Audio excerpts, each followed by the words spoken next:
you. Praise God. Me and Delia will never get tired to say thank you. Kaya ma-appreciate kayo, this church, especially every member of the church, visitors and friends, partners of this church, for your generosity. Amen? Praise God. We are a generous church because we are generous people. Amen. Thank you for the evidence of your faith and your love. Actually, every time na makita ko yung fruit of the ministry, it always reminds me of your generous gift in ministry.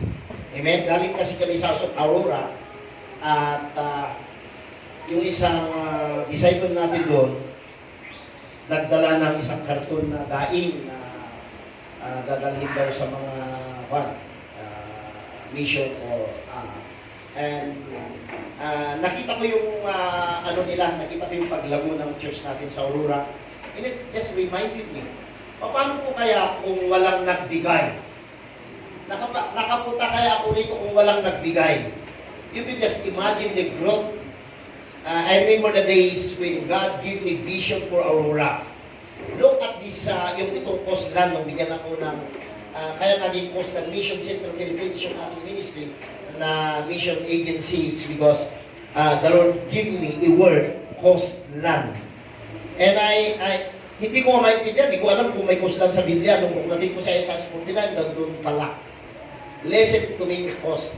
When the Lord gave me that vision sa Aurora, just after the death of Martin Burnham, nung after na wala nang minister doon, the Holy Spirit directed us and me to see itong at kita nyo nangyari po yung bunga ng ating ministry doon. So thank you sa mga binigay ninyo. Thank you again. Ma-acknowledge lahat yung mga prayer niyo, yung mga sacrifice ninyo. So I always encourage people really to be part of the gospel. Amen? You are a vital part of our lives. Hindi namin malimutan. Patuloy po kayo na naging source ng strength, joy, and encouragement for us to keep on going. Praise God. Kaya, praise God, kayo po ang dahilan kung bakit hindi po tayo tumatanda. Yung pagbibigay ninyo, yung pag-ibig nyo, ang dahilan kung bakit tayo hindi po tumatanda. Actually, si Brother Rolly and the Peralta family, they are one of the pioneers of this church na hindi po sila, mga kapatid ko kasi kami lang ang nag-start nito. Mga kapatid ko kasi, si Kuya Julius pumunta dito minsan, pero kumagat kasi yung business niya sa linggo na kung ano mga nagbibili, mga gold sacks. At yung kapatid ko naman, pumunta sila sa kanilang church. So, ilang kami nag-start, but now, this church is growing. Expanding. Imagine, 22 church. Mayroon tayong church sa Muntinlupa, mayroon tayong church sa Paranaque, sa Ifugao, at sa Bisaya and Benguet. Why? It's simply because of the grace of God. But, clearly, naunawaan nyo yung grace. Amen? Praise God. Tingnan nyo ito, bago, tingnan nyo yung grace, no? We didn't even pray hard for drums. Kaya isang tayo magkakaroon kami, wala. Karoon, yun ang grace. Amen. Tarapakan na natin yung bumili. And of course, ito po, itong bagong natin, keyboard natin. Organist na keyboard. Yun pala. Praise God. Kita nyo, bakit noon, halos umiyak tayo sa kapapanalangin, lumulhod tayo, nagpapasli tayo, wala. Pero, di man natin pinag-pray, meron. Yun ang ibig sabihin ng grace. Amen? Na hindi mo pinagpaguran. Amen? Hallelujah, let's pray. Father, thank you for this wonderful church, because of this wonderful people, because of your wonderful grace. Thank you, Father, for the bread that we're going to eat today, to nourish us, to keep on going, to keep on giving, and to keep on preaching. There were billions, 7 billions of lost and dying world in this world, waiting to hear the good news of the Lord Jesus Christ, waiting the power of the gospel. Hallelujah. And thank you that we are part of it to win the lost for Christ Jesus. As we eat, strengthening us, nourishing us, refuel us. Hallelujah. Refire us. Hallelujah. If there are buried dreams and visions, hallelujah. Thank you that you that encourages us to pick it up and run our race with joy. In Jesus' name. Amen. So I want to talk about grace prayer with the witness of the Holy Spirit. Because prayer is one of the most abused and misused in the body of Christ. Naging manipulation actually ang ibang prayer gathering. Scaring believers, manipulating believers. Pag hindi kayo dumalo sa prayer, hindi kayo bahagi ng body of Christ. And it become religious activities. It become emotion. Hallelujah. Itong prayer na ito. So, ito po ang ating topic ngayon. The prayer witness. The prayer that the Holy Spirit witness. Okay? Bagamat kulang tayo sa oras, but at least, makita natin kung ano sinasabi ng Scripture with regards to our prayer. Kasi na-abuse ang prayer. Na-misuse ang prayer. But, sa tagal na panahon, it's been a big question mark para sa akin kung saan napunta ang panalangin ng dekada, born again ako, mula noon, nakita ko yung mga long prayer gathering, yung mga wide gathering, yung mga prayer warrior na talagang malalaking prayer gathering. Pero bakit walang nangyari? Saan napunta? Kung ano-ano kasi nga ating pinagpipray. Pinagpipray natin ang Binham Rice. Kung ano-ano ating pinagpipray. So, ang ibang prayer, lost. Okay? Without result. Naging, lahat ng mga spiritual warfare, nasayang ang prayer na ito. So, I personally believe, that is the result of wrong prayer. That even Jesus Christ, Jesus countered false ideas of prayer, religious activities of prayer. Na akala natin we are very serious, we are very sincere, but we are sincerely wrong. Although prayer is a privilege, every believer is given an awesome privilege to pray directly to God, to talk to God, fellowship with God, communing with God. Hallelujah. But Christ prays to speak the new covenant finished work of Jesus Christ. Amen? Now, let's go to the scripture. Hallelujah. Okay. In Romans chapter 8, verse 26, likewise, the Spirit also helped. Everybody's help. Hallelujah. Ang natutulungan kasi, yung kailangan niya ang tulong. Hello? Hindi mo matulungan yung hindi niya kailangan ang tulong. And I want to show you a lot of very important words, ang dami po dito, na makikita natin na hindi natin napapansin. Because this is what happened. Hallelujah. Just after Paul declared in verse 1 that in Christ, those who are in Christ, no condemnation. Okay?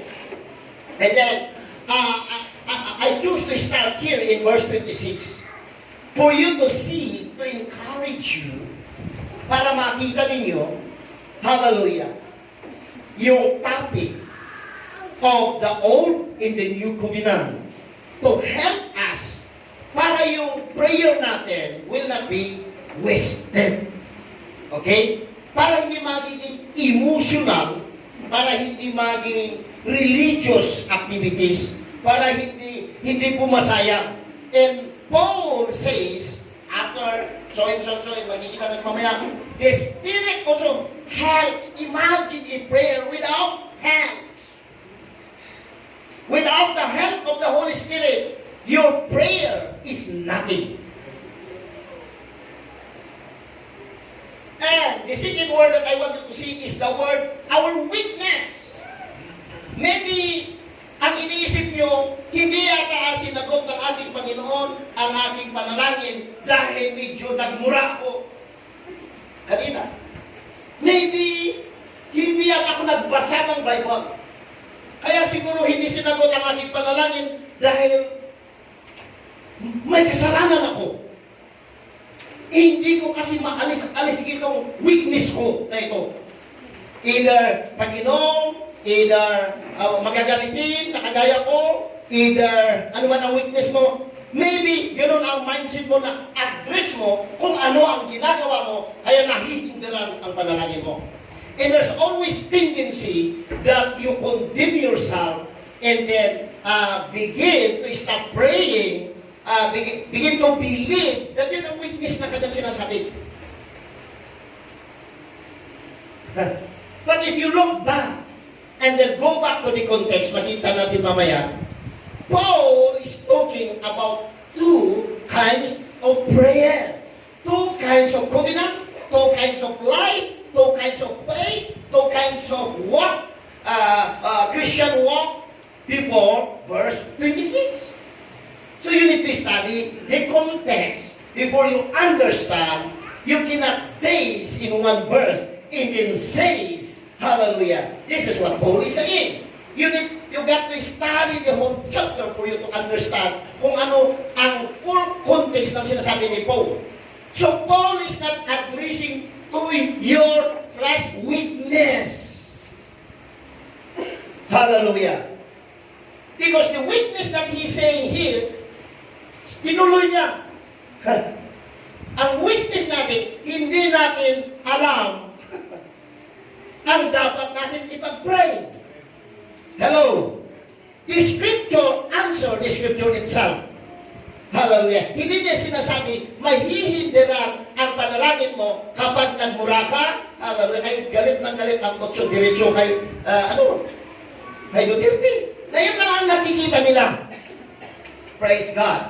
Na akala natin yung witness natin nagkasala ka, hindi ako nagbigay, hindi ako nag-tithe. Although we are not encouraging you not to give, you're giving in tithes. We encourage you actually to give. Hallelujah. But character na ng isang tao yan, maturity na yan. Growth na yan. Hello. Amen? But he's not talking about that. We do not know what we should pray. Paul is actually talking about the flesh and the spirit. Amen? And hallelujah. Another word na mapansin natin dito, we do not know. Imagine if you do not know. Kaya ang salitang knowing is a very powerful word. You should know. Amen? Amen. Because kung hindi mo alam, maski nasa iyo na, maski ikaw na yun, maski mayaman ka, kung hindi mo alam na mayaman ka, you will not enjoy yung kayamanan mo. Amen? We should pray because the weakness of people are focusing to themselves in their prayer. That we should pray for as we ought. But, everybody, dito po natin, ano man ang mali sa buhay ko, ano man ang nakaraan, ano man ang kahinaan ko, ano man ang weakness ko, ano man ang nagawa ko, ang iyong panalangin ay hindi mahihindiran if you know that the Spirit Himself, nangatakan natin ng Diyos. Wow! Wow! You know what?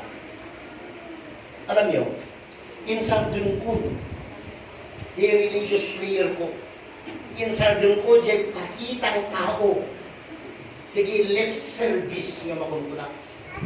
Nga, no, nakakutik ko ako, hindi ba lang, ipag-pray kita, bago pumanakon, amuray ka pa, ipag-pray ka pa, that's good. But, ito no, sakay naman ka, mission ko, ang kikibing kayo, pag-pray kayo, tarakurakan tayo si Kabuso, dalusan tayo ti dalan nga mapan, EJ buhol, agasin nga, that's works. Ganutan kayo ti demonyo. At kikibig ka mo. Ako, natami katawa ti Pentecost. Naglawag iti Bible, mag-pray ka, ang kanyang prayer room mo. Dapat accuse na natin hanggang mag-pray. Gano? Gabutan nyo, tinaglumaan na lang kadakwa na ipapakita na pasikat na. Tinaglumaan na kanya, kako ipapakita. Hello? Are you listening, church? Hallelujah. But the Spirit Himself make intercession. I like that. Thank you, Jesus. Intercession is taken from the word interception. Hallelujah. Hanggang nga na tayo, hindi pala tayo ang nag-i-intercede. Hello? It's the Holy Spirit. Thank God from the Holy Ghost. Hallelujah. Amen. Because we thought, nung hindi pa tayo nakuha ng revelation ng grace, na pag tayong nag-intercede, pag tayong nag-pray, wala naman. Ginawa ko yun many times. Nag-intercede ako ng ilang taon para magkaroon ng bahay. Wala naman. Nag-confess ako na magkaroon ng bahay. Wala naman. Nag-fasting ako upang magkaroon ng bahay. Wala naman. Nagbigay ako na nagbigay upang umani ng maraming bahay. Wala naman. It means, it's not about you. Alabitin mo katabi mo, it's not about you. It's about Jesus. Amen? I'm not saying na huwag kang mag-pray. But the mindset, hallelujah, in the motivation of our prayer, hallelujah, in the direction of our prayer, and the place of our prayer. We are praying according to the law instead of praying according to the grace of the Spirit of God. Hallelujah. Hallelujah. So meaning, if you allow the Spirit Himself to make intercession, to intercept every attack, hallelujah, parang iskad misal ba? Pag umatak, di ba nakita yung Gulf War? Pag pinalipad ni Saddam Hussein, yung kanyang iskad missile, naka-angkla na yung anti-batteries o anti-scad missile ng Saudi Arabia na donation ng Amerika. So pag lumipad yun, palili pa rin din, nai-intercept ng missile, so bago bumaba ng Saudi Arabia sa Gulf, during the Gulf War, lumarating na, sumasabog na sa natas, so walang naapitahan. Hallelujah. And that is what Paul is saying. If you know the grace of God, if you know the finished work, if you know how to pray in the Spirit, if you trust the Holy Spirit, the Spirit of grace to make intercession, He will intercept every attack, every missile, every sickness, every disease, every poverty, every padasin na lang umahigit ka. Nung pinadas-pingay, na nag-intercede na kami, nagkikibing kami, gano kami, ano di kalaban, ije arura, ang dami namin, upang linisin daw ang daan papuntang arura. Eh, nung kami muntik mamatay ni Pastor, ayaw. Nanunod kami sa inog, naanon yung itis ko. Mabuti na lang may nag-rescue sa amin. Nasaan? Why? Because we did it to ourselves. Hello? Hello? And sometimes, nakalilay tayo sa atin, even in our prayer, because even prayer become low, even faith become low, even fasting become low, even your giving become low, even your tithes become low, if you do not know. Kaya pala walang resulta. Asaan? Yung mga panalangin nila. At ang problema, pag halimbawa nagpipray ka na, nagpipray at may nangyaring mabuti sa taong pinagpray mo, akala mo, resulta ng prayer mo. Alam, nung mabot naging si Pacquiao, sabi nila, dahil kami nag-pray. Hello? Naborn again si Pacquiao because somebody preached the power of the gospel. Palakpakan natin ng Diyos. Hallelujah. So, this is the power of the Holy Spirit to make intercession for us with groaning which cannot be uttered. Why?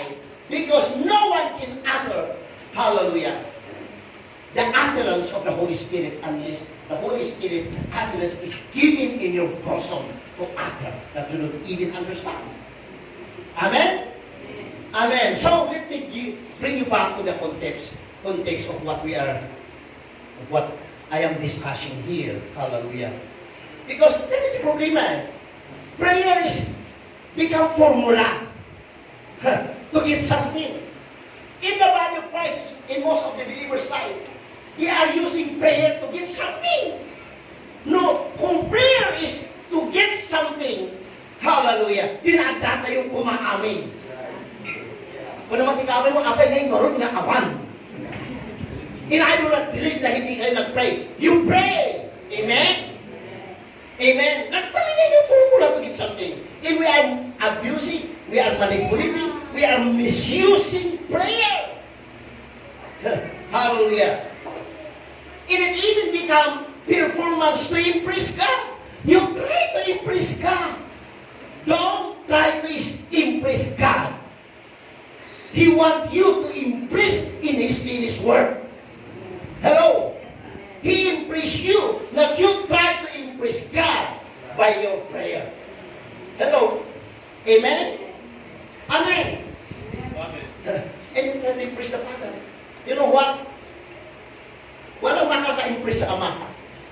Yung magbuting ginawa mo, yung binigay mo, yung prayer mo, yung fasting mo, yung crying mo, yung ministry mo, you cannot impress the Father. Because the only one that please and impress the Father is the finished work of His Son, Jesus Christ, at the cross. And the Father has already impressed in the work of His Son. Now, what is the work of His Son? In you. You are His perfect work. You are His finished work. He forgave you. He redeemed you. He saved you. So you are His perfect work. So therefore, hallelujah, every time natitingin ang Ama sa iyo, He is impressed to you. In you. Why? Not because you did good. He's impressed because He see His Son perfect, complete work in you. Therefore, He's impressed in you. Not because you are cute like me. Eh, bakit hindi cute? Naman tingabay mo. Alam mo kasi sige. Hallelujah. Let's go back to the context of what I'm saying.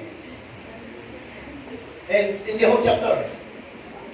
Ayan now. For the law of the Spirit. What is the law of the Spirit? The law of love, the law of the Spirit. Hallelujah. And the law of faith. Hallelujah. In Christ, Jesus has made me free from the law of sin and death. He's talking about two topic, two life, two covenant, two stone, two rock. Paul is explaining. That the righteousness and economy of the law might be fulfilled in us. Now, fulfill the yes at the cross. Now, you cannot enjoy it. Hallelujah. If you do not walk in the Spirit. And what is Spirit the same? The Spirit of the grace of God. Palapakan natin ang Diyos. So, according to the flesh, but according to the Spirit. For those who live according to the flesh. Hindi, akala kasi natin yung flesh na tinatawag dito, yung nagalit ka. Laman na yan, that's flesh. Yeah, of course. But that is not what Paul is saying. Kung nalampal ka na, yun daw ang, naman yun ang bunga. But that is not what Paul is saying. Kasi hindi natin naunawan. Akala natin ang tinuturo ni Paul ay yung mga nagagawa natin masama. Hindi po yun ang kanyang tinuturo. Ang sinasabi ni Paul ay yung dalawang covenant. Yung law and the grace of God. Yung lumalakad daw sa kautusan, those who live according to the flesh, and that is flesh. Set their mind on the things of the flesh. Yun ang witness natin eh. Nagpipray ka, yung makuha mo, any problem drives you to pray. But that's not the way that God wants you to pray. The Lord, God, the Father wants you to pray in your heart. Hallelujah. In line with Him. Not because you... Minsan sa katayo, may nakita tayong aksidente. Let's pray. May nakita natin may sakit. Bago tayo manalangin. Meaning needs is directing your prayer. But Paul says, makikita natin mamaya, but do not be driven by needs to pray. Hello? That's what he said. Set their mind on the things of the flesh, but those who live according to the Spirit, they are focusing in the things of the Spirit. For by carnally minded is death, but to be spiritually minded is life and peace. He's talking about the grace of God, the finished work. And yun na po winiwitnisan ng banal na Espiritu. Verse 8, so then those who are in the flesh cannot please God. Hello? Hello? Yung magbibigay ako pang imaman ako. Yung magpipray ako upang maligtas si ganon. Hindi ka naman sinabi ng Diyos. Preach the gospel. At pag narinig yung gospel na mahal siya ng Diyos, masisip siya. Amen. Hello? We have manipulating, we have misusing prayer. But you are not in the flesh. Sabi mo sa katabi, you are no longer in the flesh. Why? Because you are redeemed. Because Christ is in you. Because you become the temple of the Holy Spirit. So huwag mong hanapin si Jesus, nasa iyo. Huwag mong hanapin ang Diyos, nasa iyo. Amen? Amen? Amen. But you are not in the flesh, but in the Spirit. If in the Spirit of God dwell in you, hallelujah. Now, if anyone does not have the Spirit of Christ, he is not His. Yung mga hindi born again. But if the Spirit of Him who raised Jesus from the dead dwell in you, why? That's the gospel. Pagkaroon natin ulit ang gospel para maunawaan natin. This is gospel prayer. He who raised Christ, Jesus from the dead, will also give life to your mortal bodies, to His Spirit who dwell in you. Hallelujah. For if you live according to the flesh, you will die. Notice this verse. Why did Paul say, you will die? We will see it later.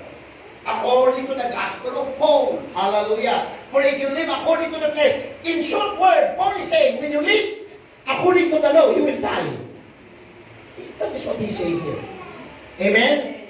But if by the Spirit you put to death the deeds of the body, you will live. Hallelujah. Sino gusto mabuhay? Amen. Sabi mo sa kanya, buhay na buhay ka. Hindi ka amoy lupa. Thank you, Jesus. You shall live. Praise God. He's talking about eternal life here. He's talking about the grace that produces Spirit. And the Spirit produces Spirit. Hallelujah. But the law produces death. Okay. I'll go to verse 14. Ayan o, verse 14. For as many as are led by the Spirit. He did not say, for as many as live by accident. As many as live by invitation by money. As many as live by people. No, live by the Spirit. Live by the Spirit. Hallelujah. Spirit of God, those are sons of God. Hallelujah. Woo! Paul is saying, enjoy your sonship.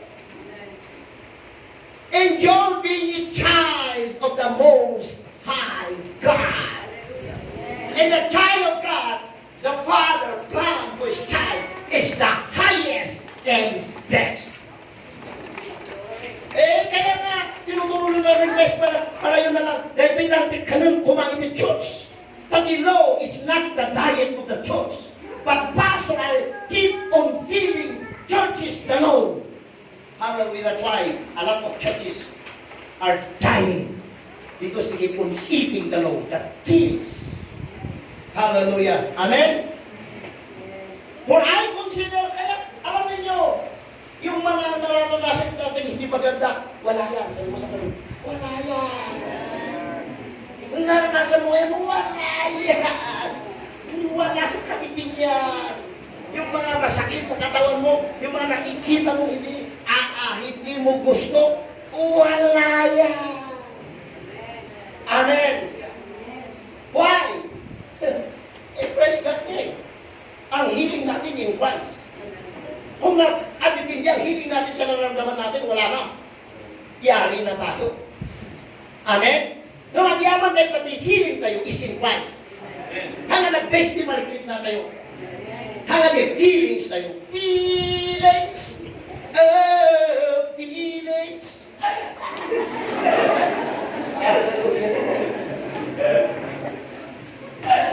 And then the church fountain, the Roman, for I consider that the suffering of this present time, we are suffering persecution, bagbagana ka na tayo, hallelujah, or what's happening around you.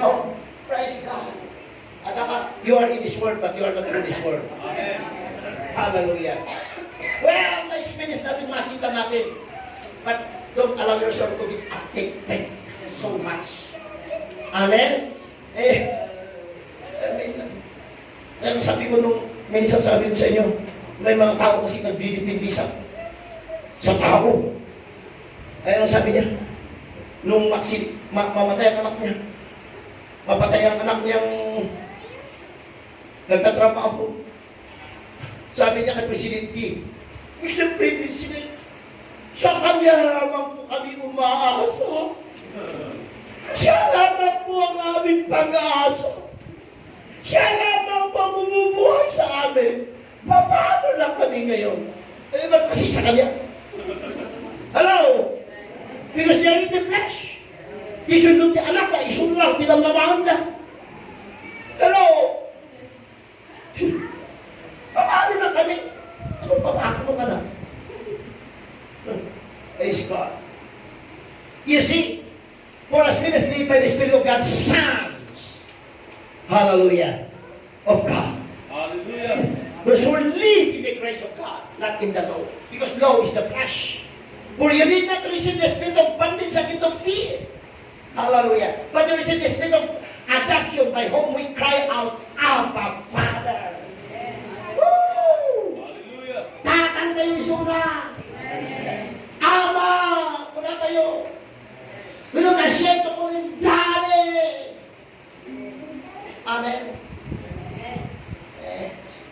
May pagkakaiba kasi. God! Tama yun. Pero mas maganda yung Daddy! Hello? Amen? Alangan ka. Every time na makita na niniro ng anak ko, Pastor.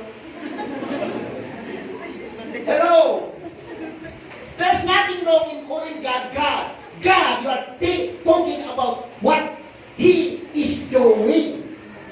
But it's far deeper. No, awagan mismo nga, Daddy, because you are talking about relationship, and in relationship, there's access for provision and protection. Amen? Hallelujah. Everybody says, Daddy. Daddy. Ama. Tatay. Tang. Tay. Itay. Isang malo, balik niya ito, Itay. Noong magpipit, Itay. Dapat gano'n, hindi God, napakalayo.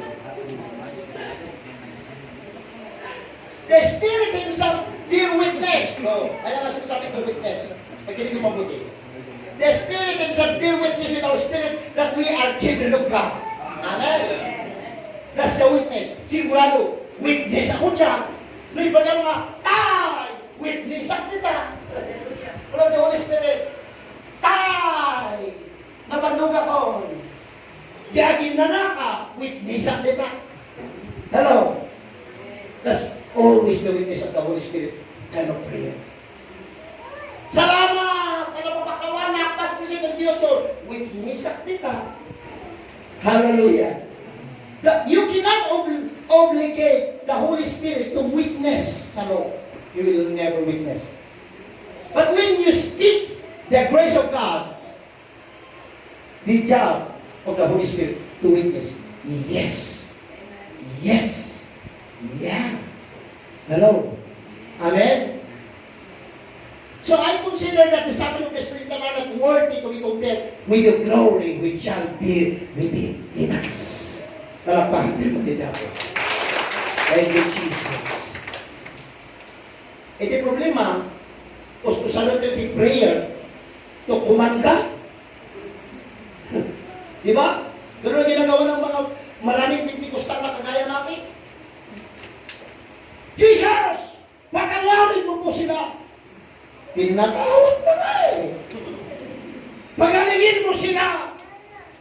Kung kumananta yun ni Jesus na agaramin. Listen, church. I want to tell this church. The only one that can command God to do something is the Father. Hello? Hello?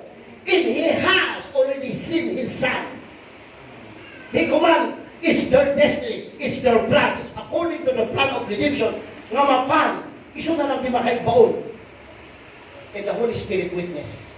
Ano ang kaibabaon ni Jesus? The Holy Spirit cannot witness. Pakawala! Iso na ako. The Holy Spirit cannot witness.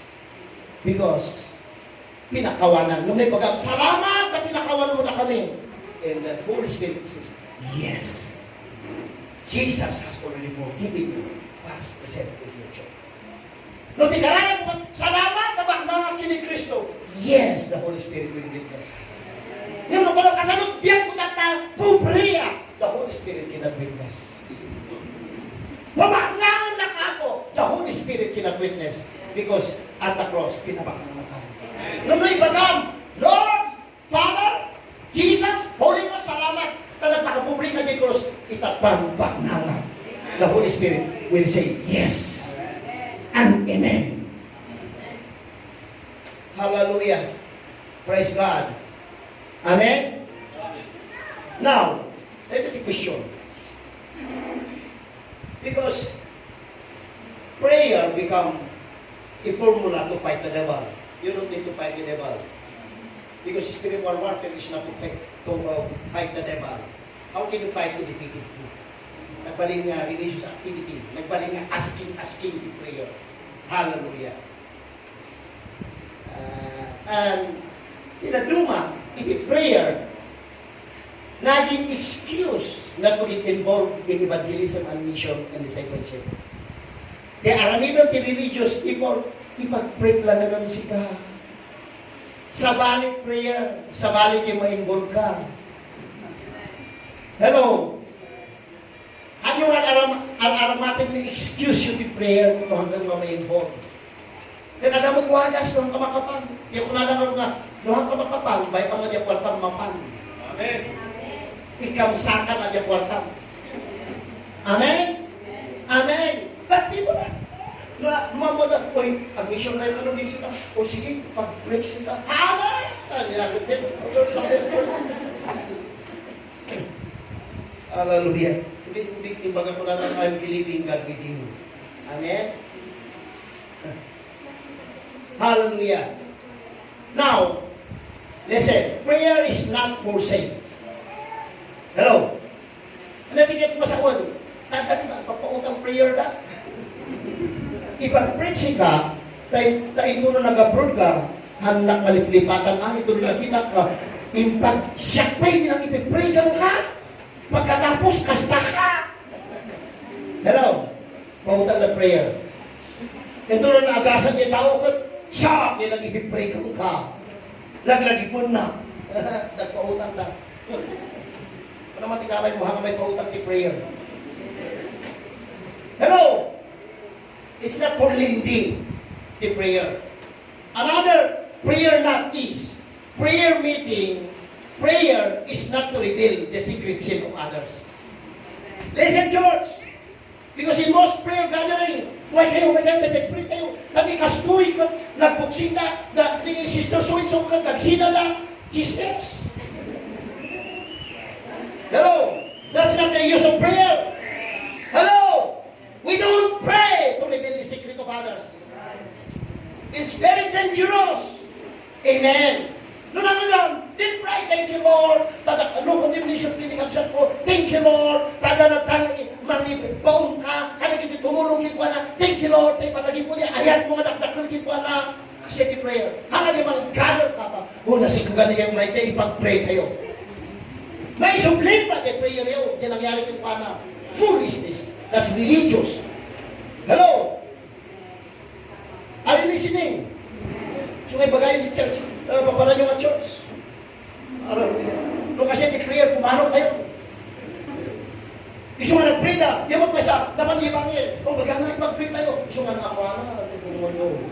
Namuha na sa kalubungan. Di ba? Kamutan sa kalubungan. Kay good news. Amen? Amen. These are actually insulting Jesus. Because prayer must be Christ-centered, not self-centered. Must be Christ-occupied. His finished work that forgiving you, saved you, reached you, heals you, made you victorious. Hallelujah. Not self-conscious. Let me myself.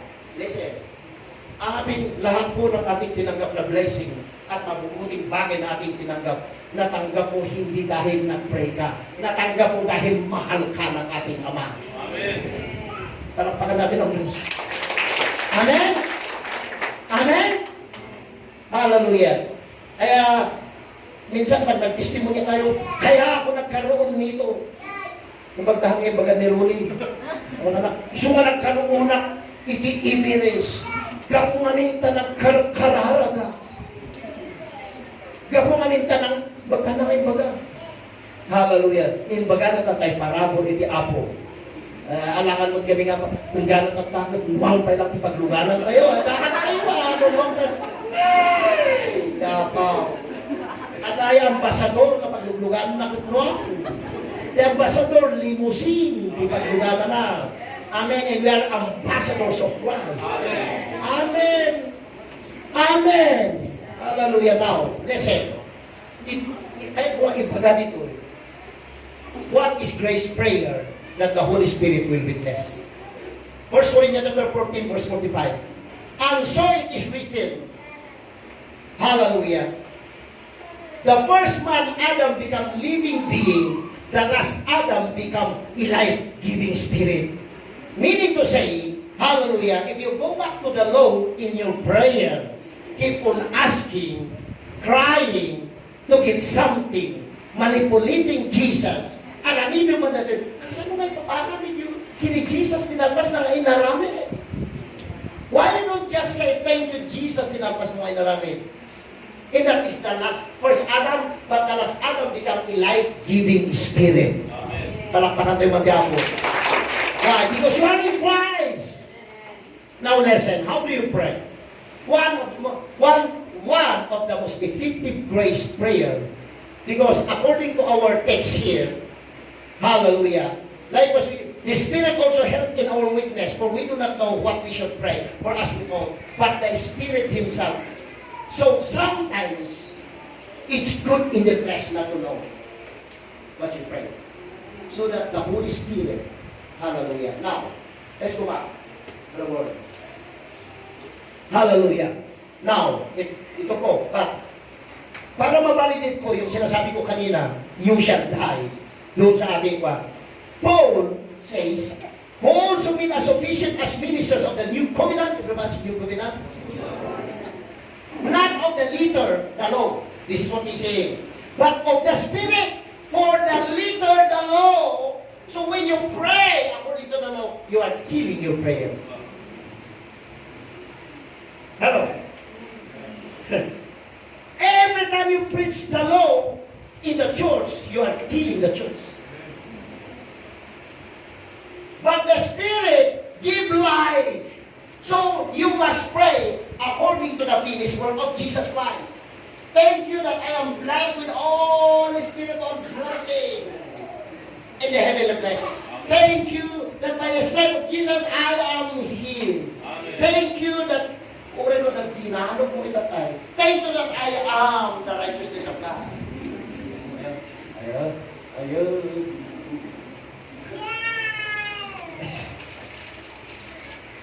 yung ginawa mo, hindi yun ang basihan na hindi ka na righteous o kaya righteous ka.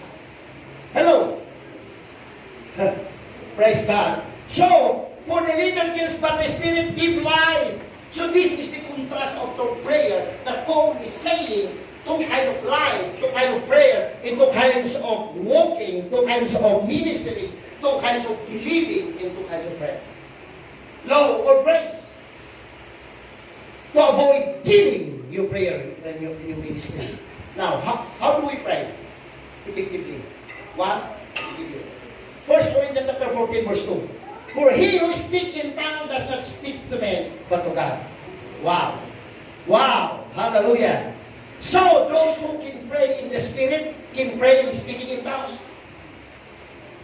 Sa akin, dahil I baptized in the Holy Ghost, at I speak in tongues.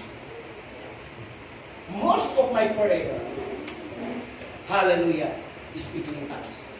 Murag na driver, murag na agit-ita, hello, murag na trabaho, murag magmagna, I pray in tongues. Tinapintas hindi praying in tongues, you are talking to God. Hello? Dahil ito'y mo tinagkamalian, hindi ka kapsat yung mabaptist. Kung ano nga, speaking in tongues is from the devil. Speaking in tongues is talking to the devil. Which is contrary magbagana. He who speak in tongues that speak to men. So, kung namin ikabi mo, kaya itigil mo nang sabihin ang problema mo sa tao. Hello? Just speak in tongues. Why? Why? Because, hallelujah, you are not speaking to men, but you are talking to God. Hello? Hello? Gusto mo uray mo, ano ang gusto mo? Tanda ka, atutong ko ti Diyos. Tanda! Atutong ko ti Ama. Amen. At tatransak kami. At pinirma kami kontrata. Tanda ka ta. Ganano nga magbagat kita. Diyos ni katong-tong-tong ko. Hello? Amen. You can establish that in your mind and in your heart. Because they are accusing us. Those who speak in tongues, speaking to the devil. So amo yun namin adwa ka nakidebate. Amo ni Diria. Di Amerika. Nakidebate ako di Amerika na Bible study niya. Radio minister iso na. Idi-invite ni EJ. Nagisusulat ni speaking in tongues. That's from the devil. Kuna na. Po, nalap yung Bible mo. Muli mo ni Vincent. Blood na basit. Pick up your Bible. Manakit pa na. Prove to me that speaking tongues from the devil. No, because they didn't know. You said while ago that speaking tongues from the devil. Read in the Bible. Prove to me. Oh, I want to explain. No, you said while ago. Talaga insubling, gana na magnabagan ang amor, aramido na, gana na piwit, tiro pa na, gana ko na nangasuri. Why? Because my Bible says. So I want to encourage you.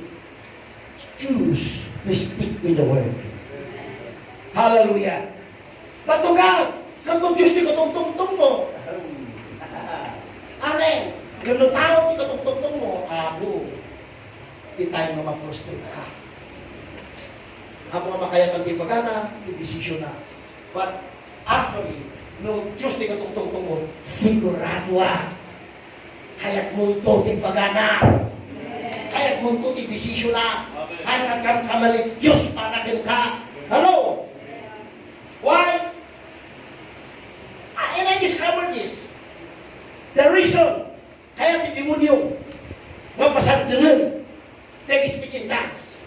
Why? In prayer. Why? This is the secret.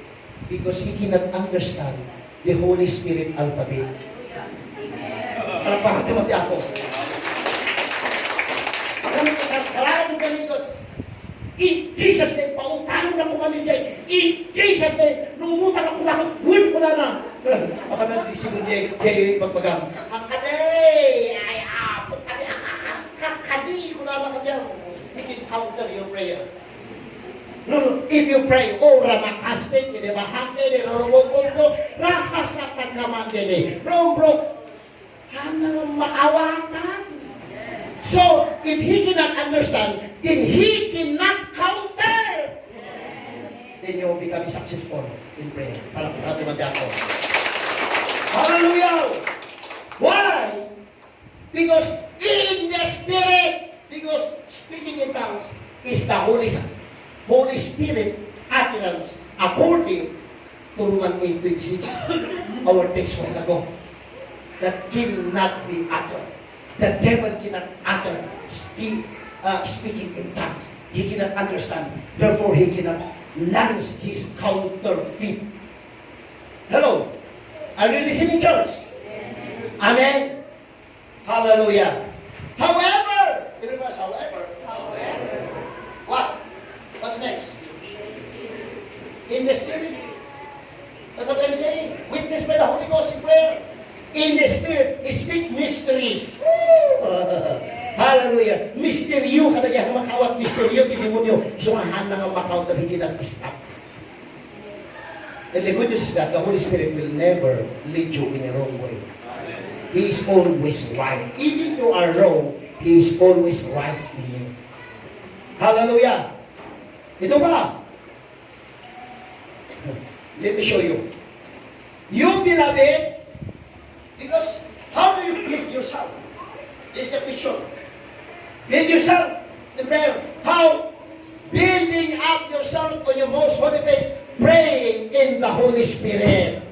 Hallelujah. The word build here, take note the word building yourself. Mag-build ka, pumilig ka, pumigsa ka. Taano ka sa gisyon na ituturo dyan. Taano pumilig ka, lupas mo ti master, master of theology, itulong ka, master of ministry.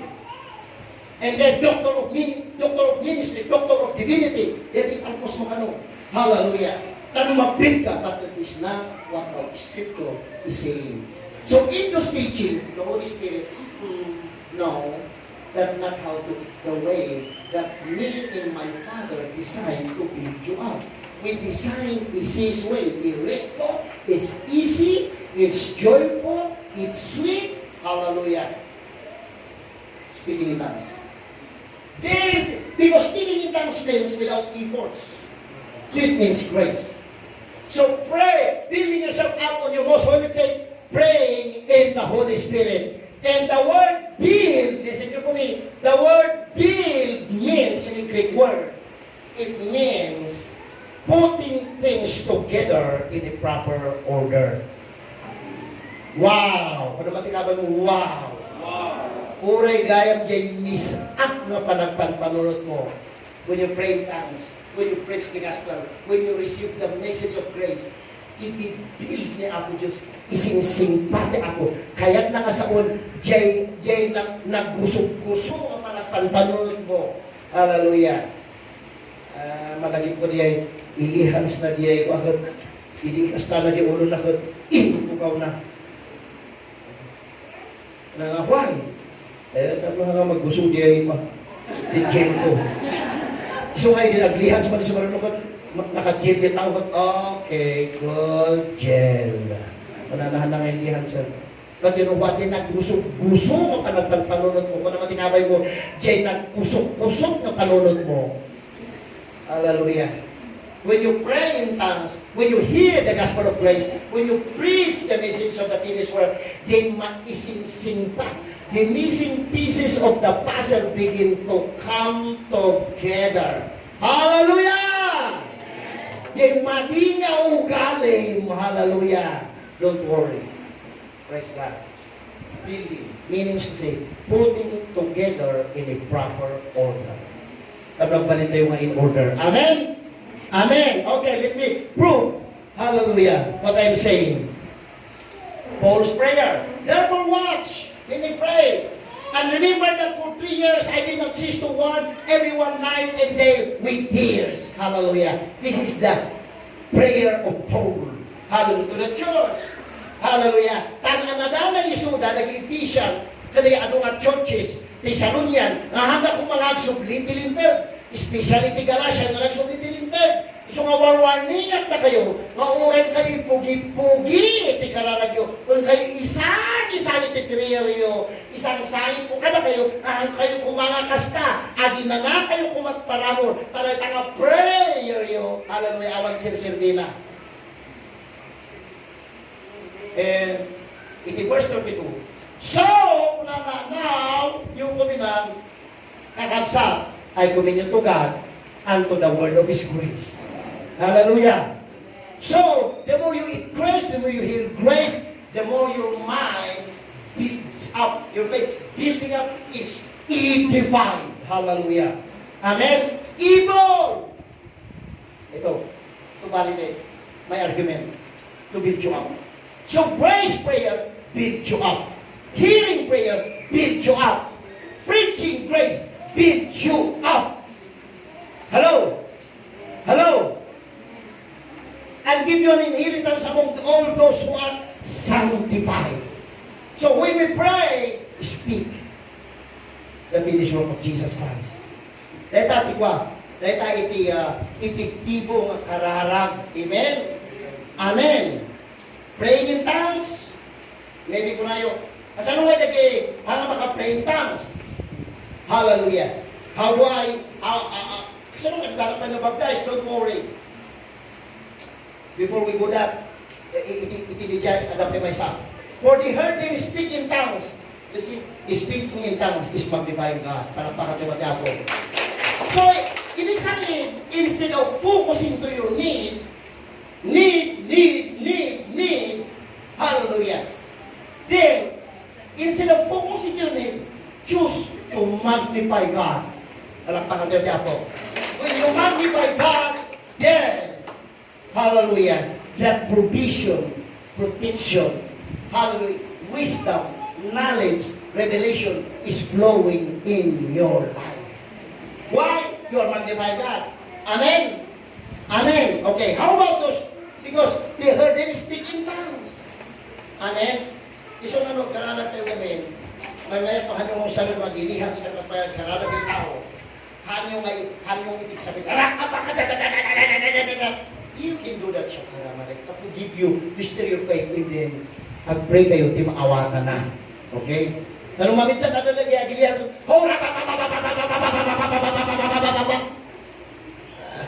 that's not the way to pray. Amen? Amen? Hallelujah. Now, kasama nga din hanga maka-speak in tongues. Okay. Those who cannot speak in tongues, then pray according to the will of God. Now, the question is, what is the will of God? The will of God is for you to know the finished work of Jesus on the cross. That at the cross, you are already forgiven, past, present, and future. At the cross, you are saved, eternal salvation, with eternal salvation. Amen? Amen. So, when you pray, salamat ka na sa lakanakad na nayon. Ora nagkamaliak, hanggang maawan pala kayo sa lakad ko. Amen. Amen. Ora kasoy tinitrit na, naagasa na. Salamat ka nga ay basat yung maritrit na, pala ka. Kat salamat mo, hanggang may basal. Iti kargan di bangko, iti kinabaklang.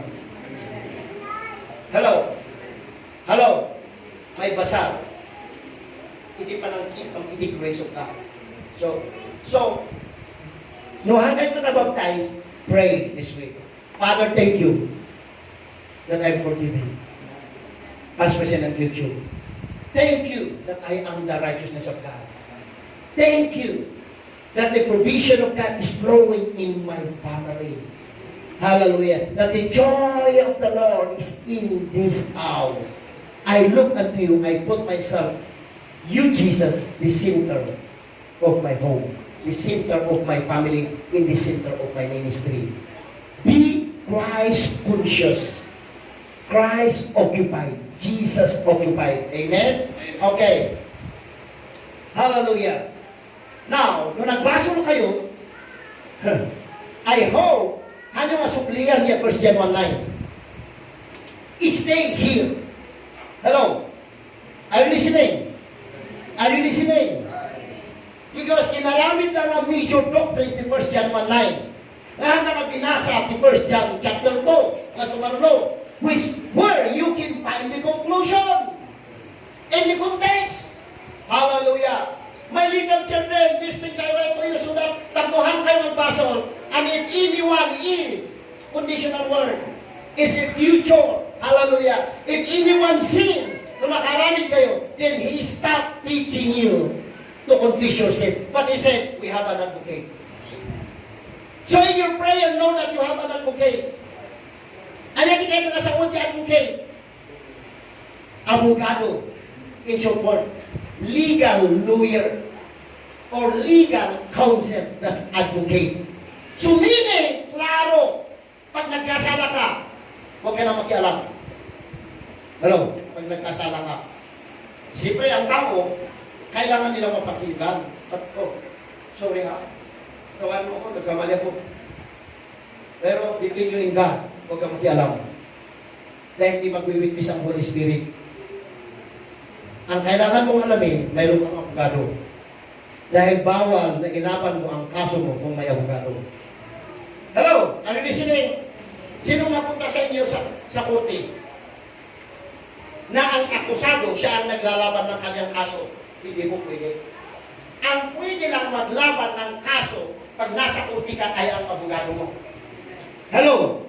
Amen? Amen. At ang akusado ay uupo lang. Kaya pag nagkasala ka, alamin mo na may abogado ka. Para hindi wrong ang prayer mo. Dahil ang prayer natin, patawarin mo po ako, Panginoon. Pakawanan na kanya ako. Ay ako, bumaba ni Jesus kasi talunang nita ay agaasip na nikas basta mga pinakawang ko lang marunod siya. Abay, hanggang manay, kidarak, hindi krus ni Kalmario. So, know that we have an advocate. Amen. And it is the job of your advocate. Witnessed by the Holy Spirit. When Jesus presented the blood in the amana after the ascension, and the Father accepted the blood, and therefore acquitted. You are no longer the sinner. You are now the righteousness of God. Because our advocate Jesus Christ, hallelujah, with the Father Jesus Christ, the righteous, ilaban na ka in the Holy Spirit. Yes, Lord, this man is acquitted. Ang prayer natin, thank you, Lord, I am fully acquitted. Lift up your hands and say, thank you, Lord, I am fully forgiven. Past, present, and future. Amen? Amen. Kung those who cannot pray in tongues, hallelujah. Tanarigat gamin, no awan witness mo. The awan witness na, delikado. The awan witness na. Praise God. But thank God, the Holy Spirit witness. Alam niyo, may palaging kanya, siya tinag-witness. Hallelujah. Iti kurti, iti nutritin. Kanjay kurti, iti PRC. Sa kanya mapangkamiti, kurti, iti City Hall. Ang kami nga, hindi pa kami umabot sa kurti ng City Hall, nanalo na kami. Dahil ako ang witness. Hello, why? Yung namatay na principal na kasama natin, I love this man. Man, he really one of the pillars of our ministry in Bukias. He did mission and coordinated us with a lot of conferences and a lot of families for us ministers and seminars. Hallelujah. And medical missions. Kaya nakasama natin yung mga mayor. Praise God sa Bukias. And he died. To cut the long story short, nagsinungaling yung mga doktor. Praise God. Pero doon mismo sa kurti ng mga madre, may-ari ng Notre Dame, ng matatandang madre, na doon ako. Pagkatapos nila magsalita, nagsinungaling. Sabi ng madre may-ari, okay, medyo 30 minutes lang natitira sa ating oras, patayuin natin yung witness nila at yung pastor nila. Tumayo ko, tinuro ko yung doktor, sinungaling ka. Look to my eye. Ano kanya na? Na parang dibangin, yung kastak ni doktor. Dok, you are lying. So, ang muna nga magintigan, kung naging madrid, okay, next hearing ulit. Next hearing sa PRC na, dahil mawawalan ka ng lisensya. Doon anak sa PRC, sumuko na yung mga doktor. Sinalubong ko ng mata sa mata yung doktor. Dok, magsisilong kalaba uli ngayon sa PRC. Sumuko na yung PRC. In behalf of, kung nandiyan Buganda, in behalf of Notre Dame, hallelujah. Granted na na talaga na hindi na namin sisingilin yung 1.5 million. Inaamin na namin na kami ang nagkamali. Palakpakan natin ang Diyos. Pero ang dahilan noon, sinabihan sila, mayroon palang sinira mula Manila na nag-meeting sila dyan yata sa Times, na sabi ng may sinira ng mga sa DOH, may kaso nating mga doktor dito sa Baguio, at ang matindi, pastor ang kanilang witness. Nakikinggan ng judge ang pastor. Sapay umangat na aming nga pastor. Hallelujah. Amen? But the issue here is, the Holy Spirit can only witness grace prayer. Amen. Hanggang maalapin na atidagan. Uray isang-sangit mo, pinisyon ang nakman ako, the Holy Spirit cannot witness. But if you say, thank you, Father, who has blessed me with Holy Spiritual blessing, and the Holy Spirit will come down in witness. That's it, my son. You are blessed. You are rich. You are forgiven. You are righteous in Christ Jesus. Palakpakan natin ang Diyos. Amen? Why? But the Holy Spirit plus first. Hallelujah. I will end up here.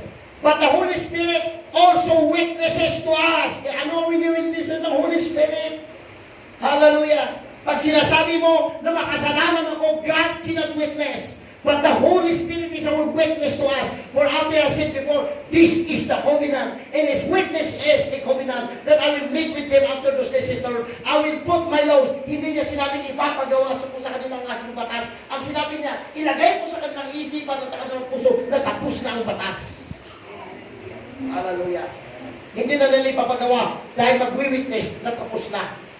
Ginawa na ni Jesus ang batas. Enhance your sins. Ito po ang witness ng Holy Spirit. Their sins and their Holy Spirit I will remember no more. Hallelujah! Amen? Amen? So if the devil accuse you, kumpli ka, awal ka sa iyong kasukasubo. Hallelujah. Don't talk to me. Talk to my lawyer. And my witness. Nagbasol ka! Nagbasol ka na nakabasol ka! Don't talk to me. Talk to my advocate. Talk to my witness. The Holy Spirit says, I will remember no more. Amen! Amen! Kung ang accuser mo, because you cannot stop the accuser. He will continue to accuse you 24/7. But the good news is that your advocate, your lawyer, and your witness is standing right inside of you, saying, you are forgiven, you are rich, you are righteous, you are accepted in the beloved, you are healed by the strength of Jesus Christ. And if their witnesses always witness in your spirit. That's right. That's right. Amen. Amen. Amen. Narigat niya ang witness na. Thank God for our witness. Dito ba'y kaso dito Pilipinas, narigat niya ang abogado na. Nung thank God in the Spirit, niya abogado tayo ni Jesus Christ. Amen. We have an advocate, hallelujah, with the Father, Jesus Christ. Meaning in other translation, we have a spiritual lawyer with our Father, the Lord Jesus Christ. So at abogado tayo with Jesus Christ, sigurado manghabak tayo, nangaabak tayo, manghabak tayo ang amin. Ito panghabak. Hallelujah. Amen. Come on, tutok tayo. Receive it. Hallelujah. Hallelujah. Okay, come on. Start praying. Start praying what you are praying. What you want to tell to the Father. Hallelujah. Father, thank you that this church is saved forever. We honor your word. Thank you. We believe that the Holy Spirit is speaking in our spirit, witnessing in our spirit, that we are forgiven past, present, and future. Yes, we know well na nagano ti pagbasbasulan mi every day. Rinabi inaldaw-aldaw. Nung thank you, tamo ang malagi. Thank you, tamo ang ibilang. Thank you, because we are been fully forgiven, fully paid in full, completely complete, Father. That even, Father, you made us the righteousness of God. So that, hallelujah, we can act righteous action, Father. But in some reason, agkamali kami, mali tigaraw ni, mali decision ni. Thank you that we are still the righteousness of God. That we don't base even our riches. Itipita kami, in the property name, in what we have. We base in who we have. In who we have is Jesus and the Holy Spirit. And He will never leave us nor forsake us. Thank you, Father, that He will be with us even to the end of the world. Father, thank you. We receive it. We receive it. We have it. We got it. We live for it. And we speak it. Thank you, Holy Spirit, for saying yes and amen. Amen? Amen? Okay, tumingin ka sa katabi mong righteous. Katabi mong